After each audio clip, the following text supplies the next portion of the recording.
The Indian foreign policy, if I explain it in one word, is to get Pakistan beaten up by the Americans, by the NATO. That's the Indian policy now. Yes. Or you could say the Indians want to fight to the last American. You see? So basically what the Indians did was, post 9/11, India actually offered bases to the United States saying, Afghanistan is not the problem, Pakistan is the problem, we'll give you bases, let's come and join together and we'll all bomb Pakistan into Stone Age.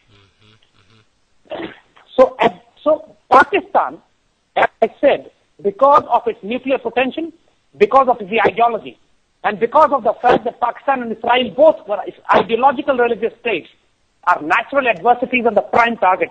Iran, on the other hand, is not a nuclear state yet. Pakistan is.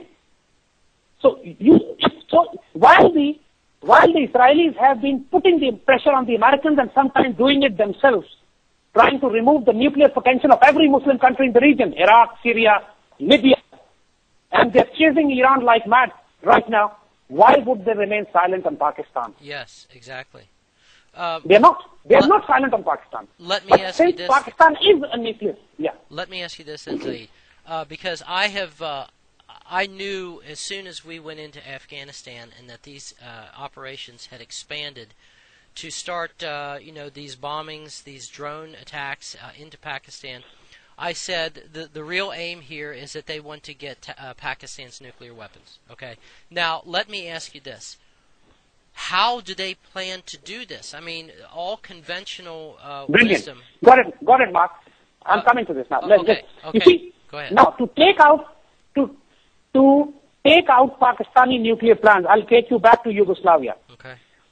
You see, in Yugoslavia, the Americans, when they wanted to dismember Yugoslavia, they had two great advantages which the Americans and the NATO had. One advantage was that Yugoslavia was not a nuclear weapon state. Okay. So if you dismember Yugoslavia, there's no worry of nuclear weapons falling into somebody's hands.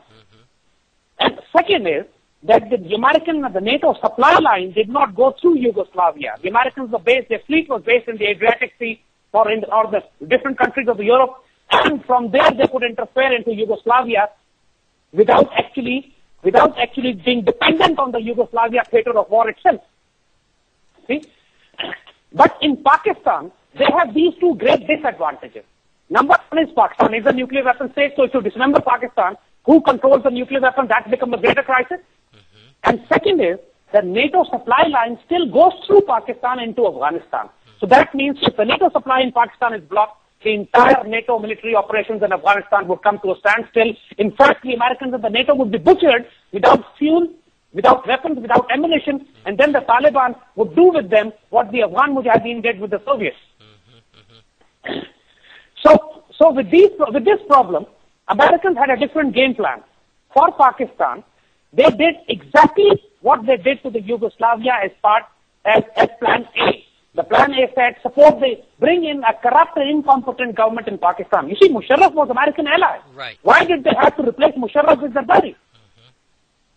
Because Musharraf still was a military man, and Pakistan military was very uncomfortable with this arrangement, what the Americans were doing in the region. Army had understood the American games something by 2005, 2006. And Army had put the pressure on Musharraf not to succumb to the Americans anymore. So Musharraf, despite the fact that Musharraf had practically given to the Americans since 2001 till 2006, but beyond that, there's not much he could do to please or appease the Americans. So that's where the Americans decided to replace him with even more corrupt and incompetent regime of People's Party. So that was the step one. Bring in political anarchy in Pakistan. So after the so-called democracy, they say you be good to Americans or they'll bring democracy to you. So Musharraf Pakistan was not good to the Americans, they brought in democracy to us. You see? And the government that was established in Pakistan and the various provinces, the governments were all incompetent, corrupt and separatists. And they were Pashtun sub-nationalist government came in frontier province, who were already planning to dismember Pakistan, break away the province away from Pakistan. There was the terrorist outfit of NQM, which came into power in Karachi and Sindh. There were Balochistan separatists who came into power in Balochistan. And there was a corrupt, incompetent government which came into power in Islamabad. So basically, all the political players to bring about the Yugoslavia option were put into place as the first step. I see. The second step was creating the economic anarchy in Pakistan. So for that, massively, IMF and World Bank moved in with billions of dollars of loans with such strict conditions that the entire economy of Pakistan was crippled. Absolutely, the economy was literally sent to dogs. And there is absolutely no hope of recovery after the present regime, and the Pakistan has almost become economically a failed state. Now, the third step was to support insurgencies against the state and put the federal army in a collision course, just like they did the federal army in Yugoslavia against its provinces. And that is why the insurgency of Tehreek-e-Taliban Pakistan was supported from Afghanistan, and the Pakistan army had to fight a high-intensity war within its own borders. I see. And major areas of Pakistan were taken over by the insurgency, which was supported from Afghanistan. Let me clear one thing to you is that Tehreek-e-Taliban Pakistan are not part of Afghan Taliban. They are not part of Afghan resistance. Afghan resistance is not fighting against Pakistan. The Tehreek-e-Taliban Pakistan is a CIA and RAW-created terrorist group which only fights against Pakistan. In the last 3 years, Tehreek-e-Taliban has done almost 900 suicide bombing, almost one every day, against Pakistan army and Pakistani civilians and Pakistani society. But not a single bombing against the Indian or the American interest in Afghanistan. Amazing. See, so this Tehreek-e-Taliban, and while this Tehreek-e-Taliban was waging an insurgency against Pakistan, the massive global perception management propaganda warfare that Pakistani nuclear assets are about to fall into the wrong hands, and Americans should move in to secure them. That's how Americans wanted to take the Pakistani nuclear weapons away. To create anarchy, political and economic, and law and order, create massive insurgency and terrorism, and then when the army gets too collapsed and bogged in internal security operations, you move in under UN mandate or under the international mandate saying Pakistani nuclear weapons are not secure, and once they take away the Pakistani nuclear weapons, then they can move in with the bigger game of dismemberment of Pakistan, Greater Balochistan, separating the tribal areas. Again, the final last leg of the deployment of the Yugoslavia option. And for that, if you note, when Obama came, because what Bush left, Obama had to pick up from there. And that is why Obama came, and the first person he appointed for Afghanistan and Pakistan was the man who specializes in breaking up countries, Mr. Richard Holbrooke. Exactly, yes. Exactly. Well, let me ask you this, Zaid.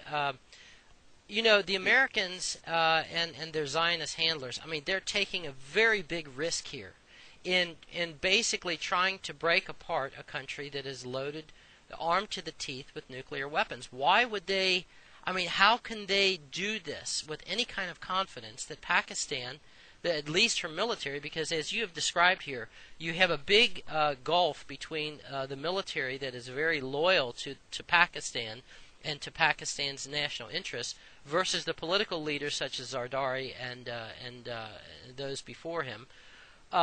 Why would the United States be willing to pick a fight like this?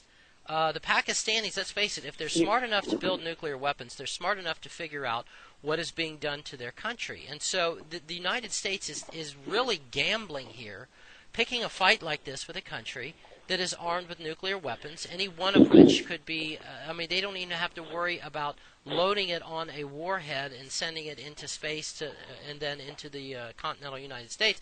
It could be loaded onto a boat and brought into an American harbor. So why would they be willing to take this? Let's face it, this is the biggest risk that the United States has ever engaged in.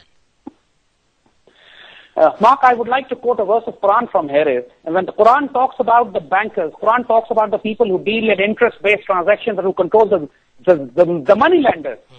Quran talks about them as the ones who are bedeviled by the devil's touch. I see. So their evil intentions actually make them irrational and unable to think clearly. This is exactly how Quran defines them. You talk about global warming, you talk about polluting the oceans, you talk about spreading the viruses and the pandemics. You talk about how they control the money supply and destroy the civilizations and the countries. Is this not being touched by the devil's touch? Yes. Is this not totally insane acts which these people are doing to the humanity and to the societies at large? I see. So, what they are doing is, Americans had counted on the Zardari government to deliver them in Pakistan military establishment. Even the WikiLeaks has confirmed this, but the first step which the Zardari government did after coming into power was they tried to take control of the Pakistani intelligence service, the ISI. You remember that? Yes, I do. Yeah. And the army reacted to it, and then they had to back off. WikiLeaks has confirmed this now. But the point is, the Americans trusted Zardari to deliver them the Pakistani intelligence nuclear and the intelligence assets. That did not happen. Americans trusted the Indians. Americans gave a free hand to the Indians to operate from Afghanistan because Indians took the subcontract. Americans subcontracted the terrorism job to the Indians and saying that, okay, we create anarchy in Pakistan, and that's what the Indians said. Americans would make the global diplomatic environment, create the perception and the environment through media, and then the world bodies, UN, American, NATO would move in, pressurize Pakistan military to hand over the weapons to them. There was no way Americans could go in themselves and grab nuclear weapons from Pakistan. They know that there are hundreds of warheads spread all over the country, defended by fiercely loyal and patriotic soldiers and officers, and there's no way Americans can do it. Americans cannot put their boots on ground for the simple reason I told you. They are stuck in two wars, one in Iraq, one in Afghanistan. They have absolutely zero reserves left to fight another war against an Islamic nuclear-armed country, and their supply line goes through Pakistan. Pakistan army has recently shown its teeth to the Americans by blocking the NATO supply line. You remember that? Yes. And for the first time in 10 years, you saw the American ambassadors, the American generals down on their knees begging Pakistanis and apologizing. You know?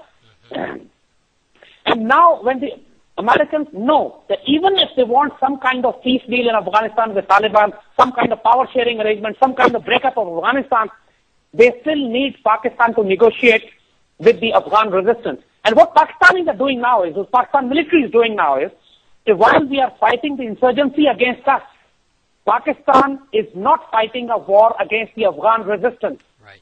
Because that's why the Americans want Pakistan army to wage operations in North Waziristan, tribal region.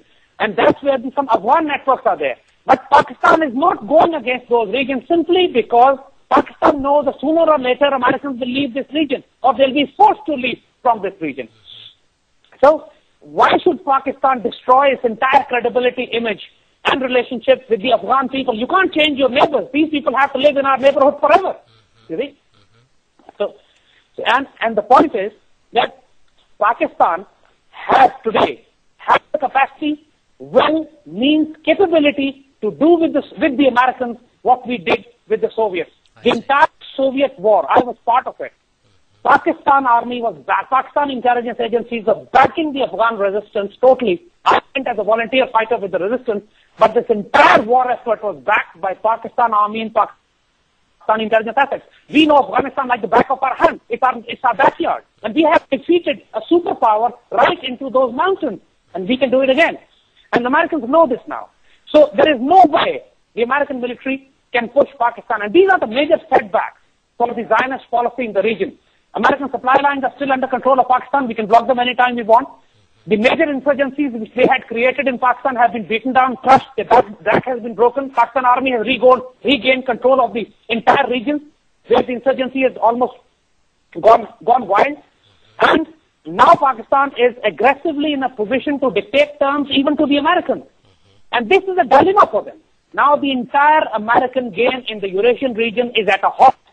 They're a completely confused state. That's why you find McChrystal resigning, because McChrystal was criticizing the political leadership simply because as a soldier he could see that he is stuck in an unwinnable war, while the politicians are pushing him for more casualties, more war, more bloodbath. Situation is... Yeah. Go ahead. No, you go ahead, Zaid. Yes, please. Yes, please. If we could, no, I'd like you to finish up what you were just saying. I know you were coming to a conclusion there, and then I want to switch gears for just a moment and ask you about Iran. So please just go ahead and finish up your thought that you were about to make before I cut in. So the point is, you see, in Pakistan right now, there is a massive uprising. There is a massive